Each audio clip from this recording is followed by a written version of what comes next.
Transportation impacts everybody. Everybody transported themselves to get here tonight, right? So transportation is fundamental to how we move and how cities operate and successful cities operate. And it impacts your safety, how you get around, your perceived safety, your real safety. It impacts the climate action and the environment, your public health, and how healthy a city can be and how healthy the individuals in the city can be. Importantly, it impacts the equity and diversity. A good transportation system can be accessible for all users and all ages and abilities. And it's also not just about moving people, it's about moving goods, because that helps you get a thriving economy. One of the goals is to get new people walking, cycling, and using public transit, and thinking about the strategies that work for that. But some people are already doing these things, but maybe not for all of their trips. And you want to make sure that you're also building in strategies so they can do this for more trips. Maybe they were using active modes to get to work, but not for shopping. What can you do in order to invite them to make those trips for shopping?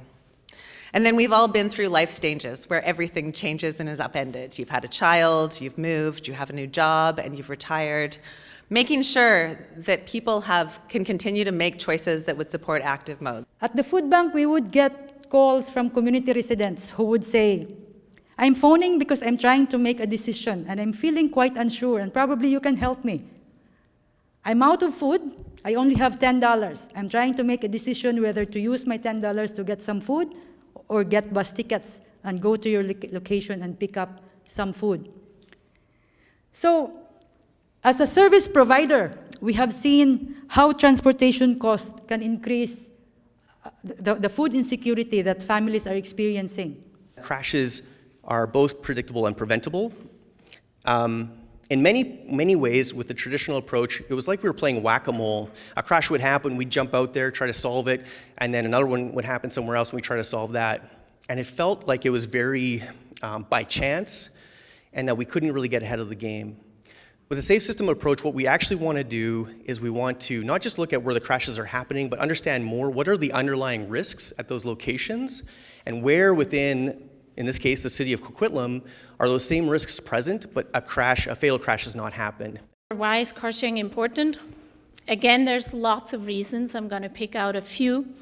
The first one is one car share vehicle replaces between 5 to 11 vehicles. There have been numerous studies. Car share is one of the oldest shared mobility forms. There have been numerous studies on this, and they all confirm. The range is different or the number is different depending on the region.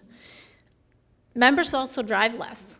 How can we create a culture so that it is cool to drive slowly and to walk to school or work and to take transit? You need to make sure that people are visible when they're doing this, and I hope that your leaders and leadership are also visible when they're doing it. So I'll just say that e-bikes help in wearing your work clothes or wearing your fancy clothes or putting your kids on the back and doing these things. I think like the heart of this question is, it's around change in culture and our communities and what's important to us, and that's always shifting, and what our priorities are.